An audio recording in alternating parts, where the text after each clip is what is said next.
Olá, olá a todos, bem-vindos. Hoje é dia 1º de outubro de 2024, e como eu anunciei nos últimos vídeos, nos últimos encontros, a gente provavelmente se encontraria com mais frequência por conta dos eventos que se sucedem com grande rapidez no Oriente Médio, do que hoje a gente pode chamar de uma guerra, talvez regional, algo maior do que só o que acontecia em Gaza, maior do que o genocídio em Gaza, mais do que uma guerra Israel-Líbano, quer dizer, já tornou-se algo maior. Os eventos se sucedem rapidamente, como eu disse, e coisas importantes vêm acontecendo, surpreendentes. Então, a gente volta a se encontrar. A notícia do dia hoje são 200 mísseis iranianos que atingiram Israel há pouco tempo. Eu estou gravando isto no final do dia.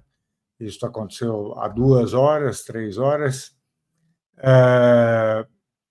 Então, esse é um grande tema. Essa é a esperada, tão esperada, resposta iraniana aos ataques israelenses que mataram o Ismael Haniyeh em Teherã, quando ele estava lá como hóspede da República Islâmica, e agora também resposta à morte do secretário-geral do Hezbollah, que era tão próximo do Irã e que era tão próximo, na verdade, do líder da revolução, e que era o secretário-geral de um movimento extremamente, digamos, influenciado, né, pela orientação religiosa da República Islâmica do Irã.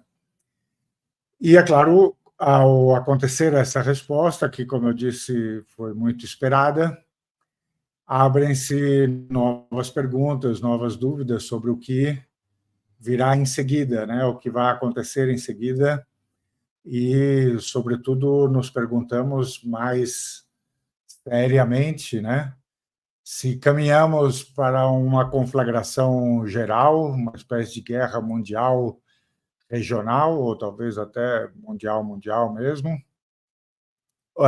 ou se, depois dessa resposta, vamos caminhar para uma tentativa de acalmar os nervos e sentar e negociar. Então, é sobre isso que eu vou falar, mas antes de chegar a isso, eu quero falar da outra notícia, que seria a notícia do dia, mas que se revelou falsa, se revelou fake, né? E lidar com esta falsidade, com essa notícia falsa, me parece muito importante para a gente aqui, especialmente na medida em que eu insisto tanto na questão do que eu chamo de cegueira seletiva, de comoção seletiva, de ultraje seletivo, né? E de naturalização de narrativas e de participação da mídia, e não só da mídia, mas também de intelectuais, de acadêmicos, na propagação de narrativas que depois se revelam falsas, né? Qual era essa fake news, digamos, do dia? Era a notícia noticiada, né, contada para nós como sendo um fato consumado, certo? Que era a invasão por Israel do Líbano por terra, ou seja, a invasão terrestre do Líbano por parte de Israel. As notícias hoje, quando a gente acordou, e isso já vinha sendo discutido desde ontem, mas hoje, quando a gente acordou, a gente viu as notícias serem dadas assim: Israel iniciou a invasão terrestre do Líbano. Então, os jornalistas, os meios de informação que estavam reproduzindo essa notícia, evidentemente, não se deram ao trabalho de confirmar se a invasão tinha começado. eles aceitaram que ela tinha começado de verdade, com base apenas nas declarações israelenses e americanas, antes, digamos, delas terem falsamente começado. O secretário de Defesa americano noticiou que aconteceria uma invasão por terra. E depois, o porta-voz do exército israelense noticiou que ela tinha começado. Então, isto bastou para a maior parte dos veículos de imprensa do mundo para nos dizerem com toda a segurança que a invasão por terra tinha começado. Só quem discordava disso eram meios de imprensa que não têm a tendência, digamos, a naturalizar a narrativa americana e israelense, e que têm, por exemplo, correspondentes, jornalistas, repórteres presentes no terreno, né? E que olhavam em torno e diziam: não começou ainda esta invasão, nós não estamos vendo nada. Não estamos vendo embates entre o Hezbollah e o exército israelense, não estamos vendo tanques israelenses, não estamos vendo helicópteros israelenses chegando e baixando forças de elite, porque a invasão que teria começado teria sido anunciada como sendo limitada e pontual, ou focada, ou alguma coisa assim. Ou seja, dando a ideia de que não vai ser uma invasão geral, né, mas nós vamos fazer operações especiais a partir do aprendizado que teriam tido com a guerra de 2006.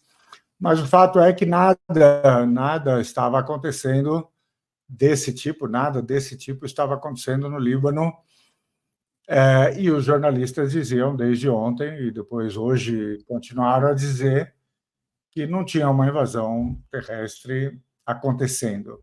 Então, como é que isso se explica? Por que a gente viu essa notícia se a coisa não estava acontecendo? Basicamente, o que parece ter acontecido é que Israel, e junto com Israel, os Estados Unidos, quiseram preparar uma espécie de armadilha para o Hezbollah, fazer com que o Hezbollah acreditasse que estava em curso essa invasão terrestre e se mobilizasse de modo a responder a esta invasão. Ou seja, que o Hezbollah provavelmente, certamente, tem táticas, estratégias desenhadas para o caso dessa invasão terrestre acontecer, e que ele começaria a realizar essas movimentações por conta da crença, né, de que a invasão já tinha começado, e com isto o Hezbollah estaria revelando, né, a Israel e aos Estados Unidos as suas estratégias, sua movimentação, talvez a localização dos seus combatentes e assim por diante. Ou seja, ofereceriam, né, de bandeja as informações de que Israel precisaria com base nesse engano, né, nesta fake news. O que é muito interessante aqui é que, bom, um exército pode usar as estratégias que achar convenientes, né, desde que, em princípio, não sejam criminosas. Mas o que é muito interessante aqui é que a imprensa participou disto, querendo ou sem querer, com base, na melhor das hipóteses, né, com base na naturalização da verdade da narrativa israelense. Quer dizer, se Israel disse, é verdade. Então, eu noticio sem precisar confirmar no campo, sem desconfiar, né? Então, eles disseram que começou.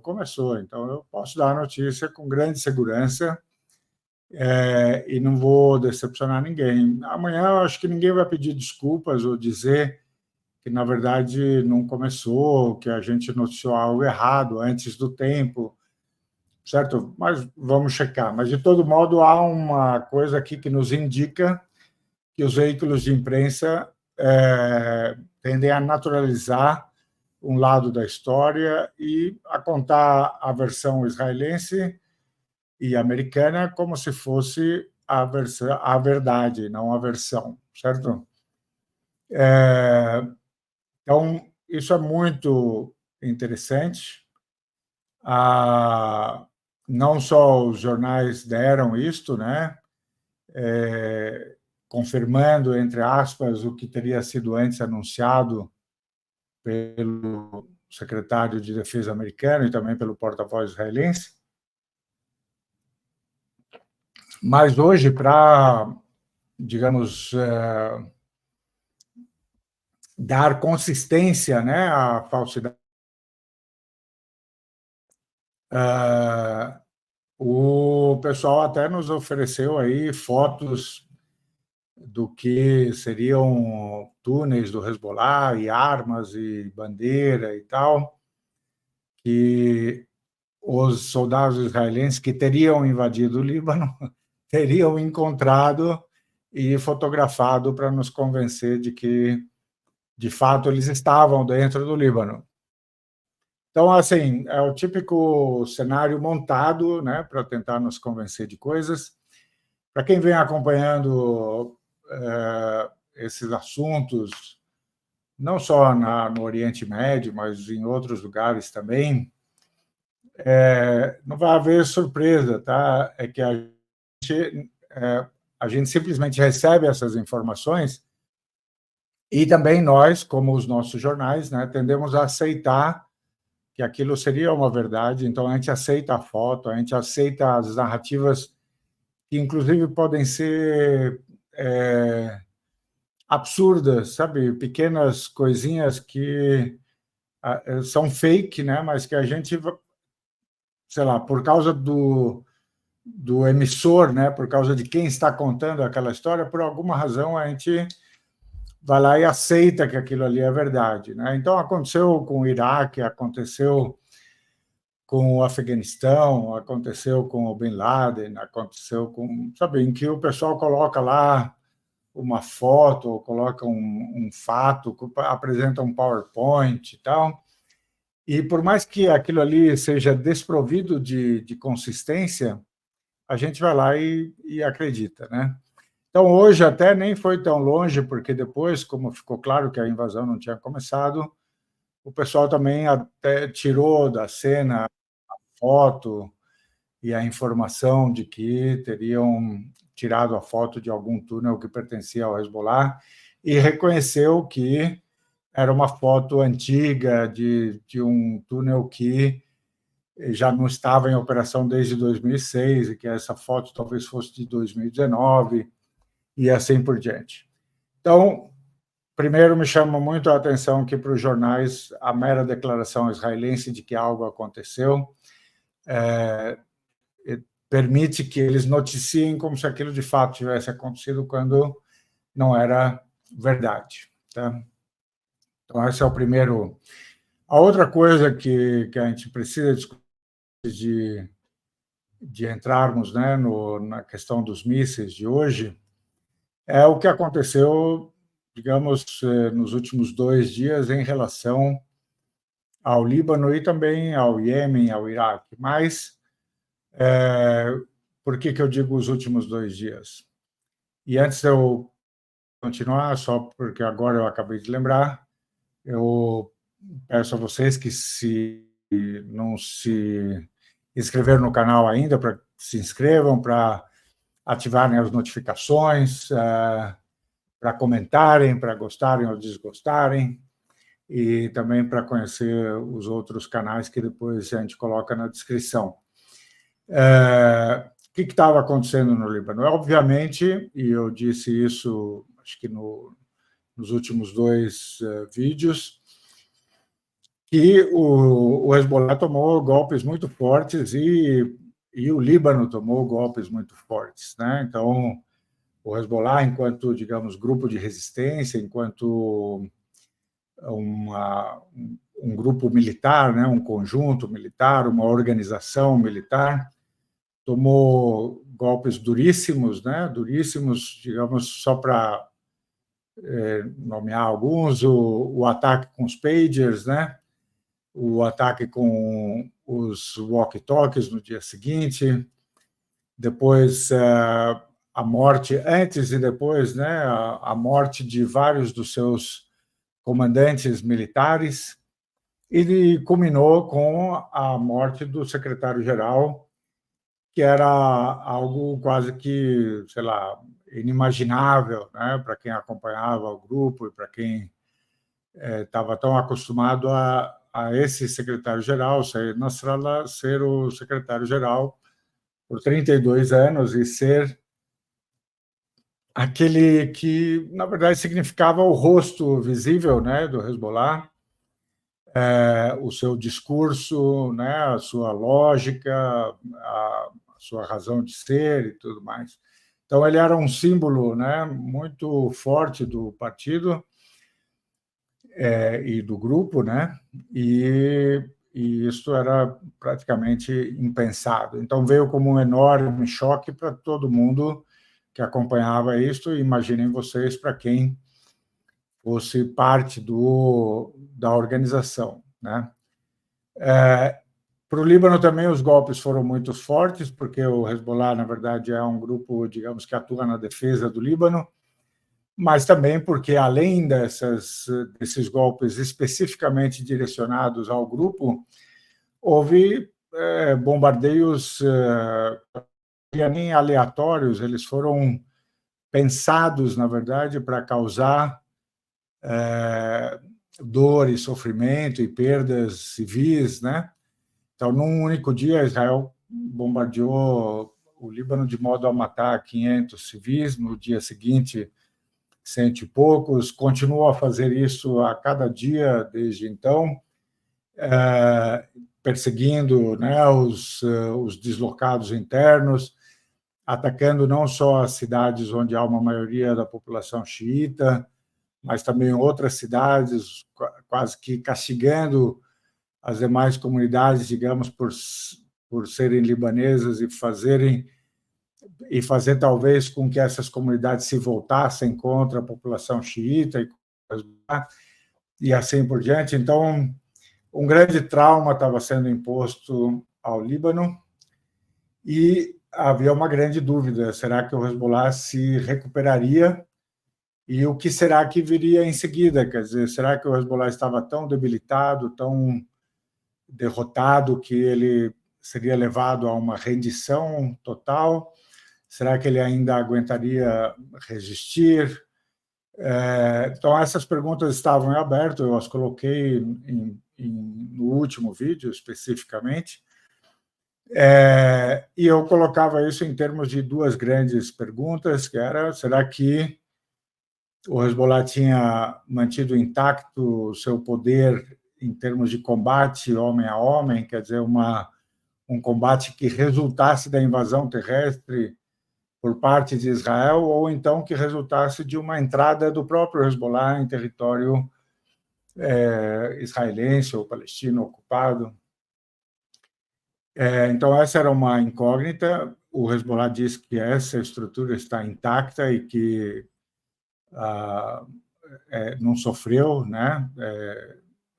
Mais do que o razoável, digamos, com os ataques que sofreu. E a outra era: será que a capacidade do Hezbollah de, digamos, lançar mísseis contra Israel estava também intacta, ou em que medida ela tinha sido prejudicada pelos bombardeios israelenses? Também aqui há duas narrativas. Israel dizia ter destruído pelo menos 50% desse potencial, e o Hezbollah dizia que a maior parte estava preservada. E, é claro, dentro disso que teria sido destruído ou preservado, havia uma pergunta: quais eram os foguetes, né, que teriam sido destruídos, e os mísseis, né, as estações, as plataformas de lançamento, se seriam aquelas com mísseis mais sofisticados, os mísseis menos sofisticados. Então, isso está em aberto e a gente não sabia, mas eu dizia que havia uma indicação no comportamento do Hezbollah que, apesar de todos os traumas, e de todos os golpes, ele mantinha um ritmo, né, de ataques e de lançamento de mísseis contra Israel que parecia indicar que havia uma organização, havia uma estrutura de comando mantida e havia uma capacidade preservada e uma capacidade de ação preservada também, só que a gente não sabia até onde isto poderia ir. Começamos a ter uma resposta hoje. Uma parte da resposta veio ontem, numa fala do vice-secretário-geral do Hezbollah. Isto quer dizer que ele continua a atuar como vice porque não foi eleito um novo secretário-geral. Então, apesar de boatos que saíram por aí, essa eleição ainda não se deu, então ele fala enquanto vice ainda do secretário-geral, e ele passar uma mensagem de tranquilidade, dizer, sim, tomamos golpes fortes, estamos nos reorganizando, é preciso ter paciência.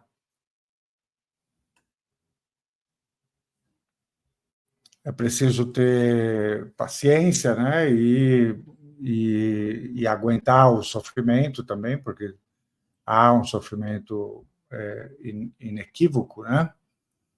Mas também uma mensagem para os combatentes, dizendo que tudo permanecia como era na época de vida, né, do secretário-geral, e que esperava-se, na verdade, que todo o grupo, toda a organização, todos os combatentes se mantivessem fiéis ao rumo traçado pelo secretário-geral. Então, era uma mensagem importante de manutenção da estrutura, manutenção da organização, ainda a existência de controle, né, comunicação com os combatentes, etc. E depois o resto, digamos, da resposta,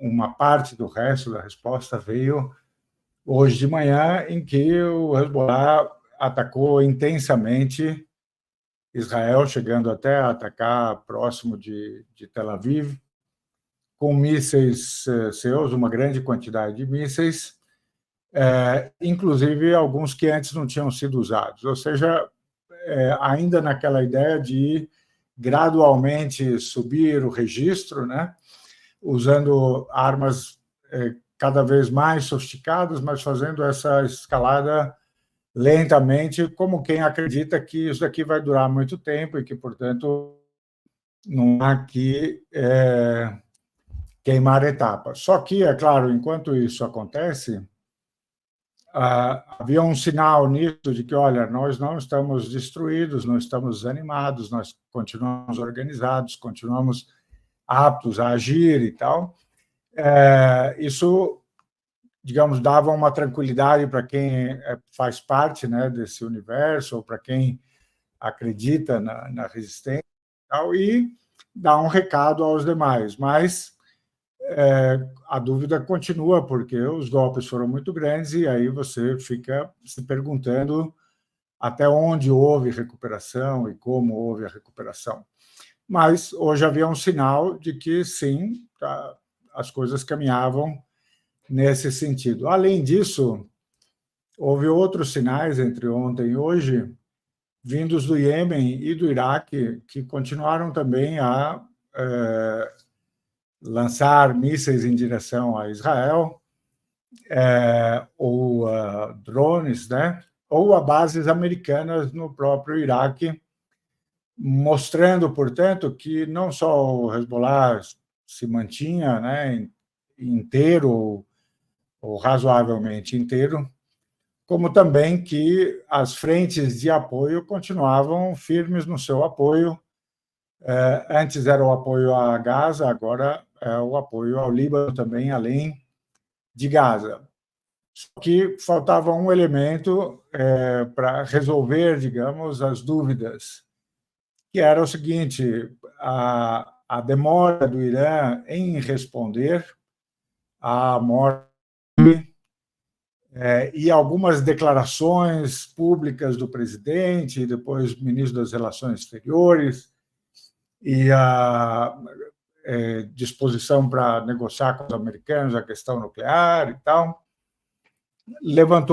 ajudou a levantar, na verdade, muitas dúvidas sobre se o Irã estaria, sei lá, na linguagem comum, né, vendendo o Hezbollah, entregando o Hezbollah. Muita gente que é, digamos, crítica, né, da opção da resistência, crítica do Hezbollah dentro do Líbano e fora dele, críticos do Irã, eles estavam num ritmo assim de quase euforia, né, dizendo que, olha, vocês foram confiar nos iranianos e está aí no pior momento, na hora mais escura, como dizem os americanos, eles abandonaram vocês. Então, a gente não estava esperando uma sinalização iraniana, que hoje veio na forma de 200 lançados contra Israel, contra especificamente alvos militares. Um desses alvos é justamente a base aérea de onde teria partido o ataque que matou o Sayed Nasrallah em Beirute. E esses mísseis, alguns deles hipersônicos, né, que viajam a 14, 15 vezes a velocidade do som, balísticos e, portanto, praticamente impossíveis de serem interceptados pelos sistemas de defesa israelense, certo? É claro que agora nós, mais uma vez, no âmbito da luta de narrativas e de naturalização e de censura, porque vocês sabem que em Israel as notícias sobre esse tipo de coisa precisam ser aprovadas por uma espécie de censor do exército.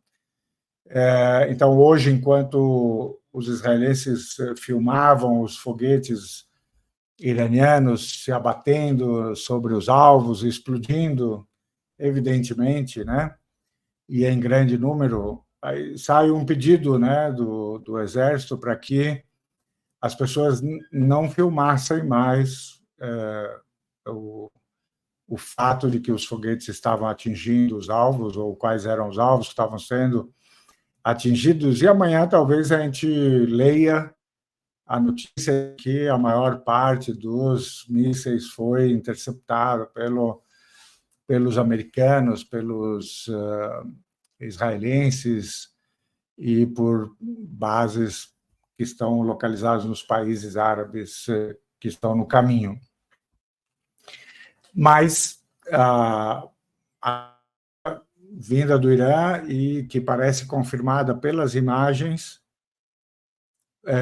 fala de um grande índice de sucesso, pelo menos 90% de sucesso. E isto nos faz lembrar de um fato anterior. Vocês lembram que, em algum momento, Israel tinha atacado o consulado iraniano na Síria e matado vários iranianos, né? E o Irã prometeu responder e se vingar. Então, no meio de abril deste ano, né, 13 para 14, o Irã enviou um certo número de drones e um certo número de mísseis que viajavam lentamente, portanto, poderiam ser percebidos e, em grande medida, interceptados. Aquilo ali permitiu, e eu cheguei a dizer isso em outros vídeos, permitiu que, por um lado, israelenses e americanos entendessem o recado.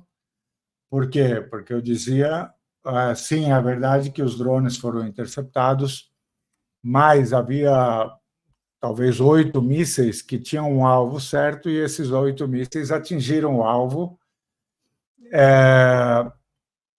portanto, mostrando que os iranianos podiam atingir os alvos se eles quisessem atingir, mas também permitia a Israel e Estados Unidos a versão, né, narrativa de que eles tinham contido todos os mísseis e os drones, como quem diz, olha, a resposta foi neutralizada, né?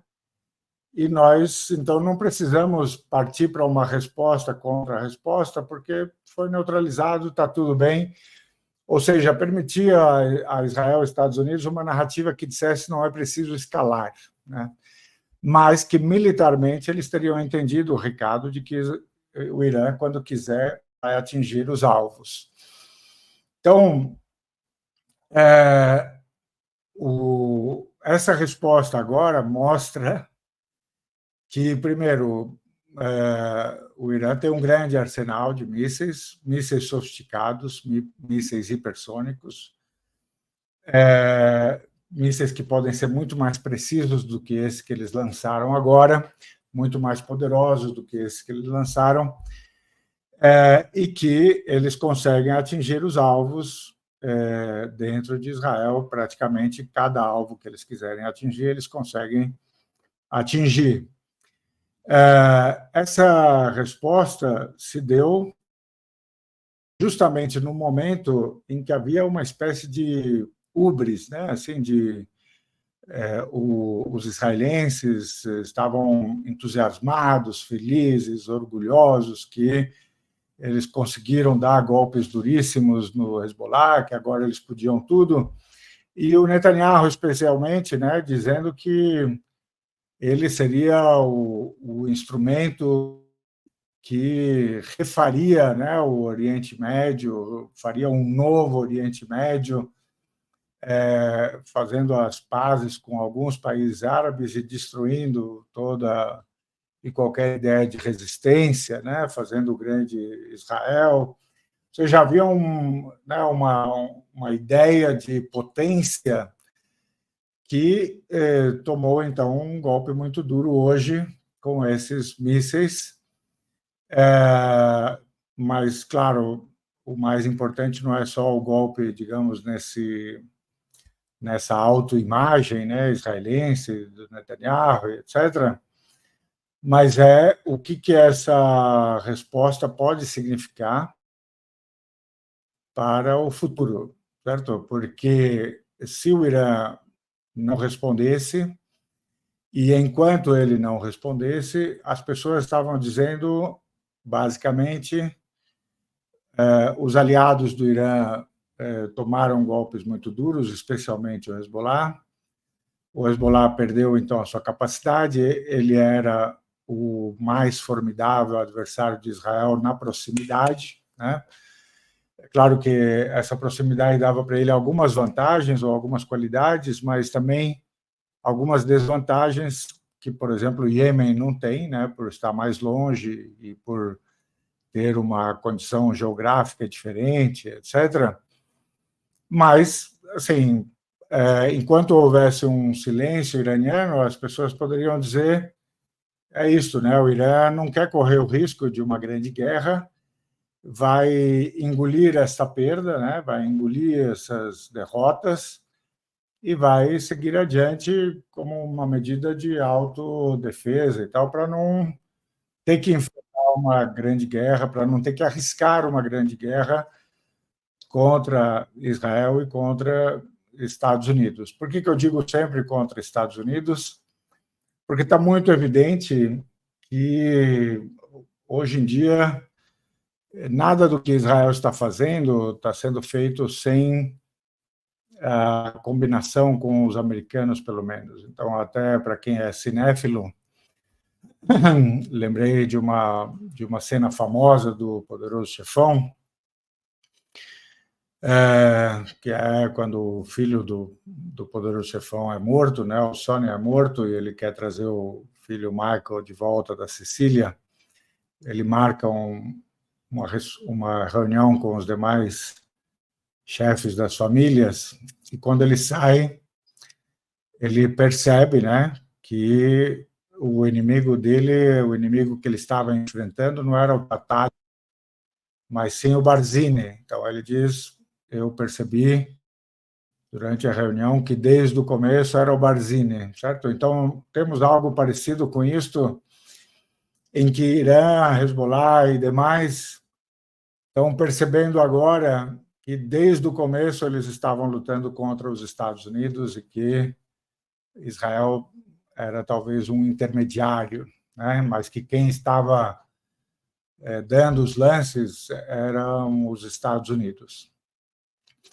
Então, hoje o Irã jogou a sua cartada e disse, não, nós não vamos ficar quietos, e se tivermos que arriscar uma grande guerra para cumprirmos a nossa promessa e para nos mantermos fiéis no apoio, né, à Palestina, ao Líbano, aos nossos aliados, nós faremos isto, e fizeram, certo? Então, agora, a pergunta vai ser o que Israel vai fazer em seguida, né? Pode estar fazendo agora, enquanto eu falo, ou amanhã, ou nos próximos dias. E se Israel e Estados Unidos é que vão recuar e dizer, não, não dá para correr o risco desta grande guerra. Porque, na verdade, apesar desses e dessas questões que eu chamei de um vídeo anterior de vitórias táticas, a pergunta estratégica continua em aberto, né? Que há muitos elementos aí que indicam que, sim, uma guerra generalizada trará grandes perdas para o Irã e para o bloco da resistência como um todo, provavelmente grande destruição para o Iraque, para o Iêmen, para o Líbano, para o Irã mesmo, né? Mas isso está dado, se essa guerra haverá uma grande destruição, mas será que trará, digamos, a destruição, o desaparecimento, não a destruição, mas o desaparecimento da resistência e do Irã, ou não? Porque se não trouxer o desaparecimento da resistência, não trouxeram o desaparecimento, inclusive, do povo palestino, né, que teria que ser mandado embora e tal, o mais provável é que esta guerra termine numa fragilização sem volta da existência, né, do Estado de Israel e da condição dos Estados Unidos de superpotência. Então, nada está resolvido de antemão. Que você tenha ou não a grande guerra, nada está resolvido de antemão e certamente não está resolvido porque, por exemplo, o Hezbollah tomou grandes golpes, etc. Então, agora esperamos o próximo lance, né? Mas a resposta veio forte, veio muito convincente. Não dá para falar sobre ela o que muita gente falava sobre a anterior, de que foi algo combinado, foi algo faz de conta, né? Então, esperemos pelos próximos lances e pelo que eles vão anunciar sobre o quadro geral que nós vamos viver nos próximos dias e semanas, e, sem dúvida, continua muito possível uma conflagração geral, porque ninguém quer deixar o outro ter a palavra final, pelo menos por enquanto. Então, voltaremos a nos encontrar muito brevemente. Muito obrigado e até a próxima.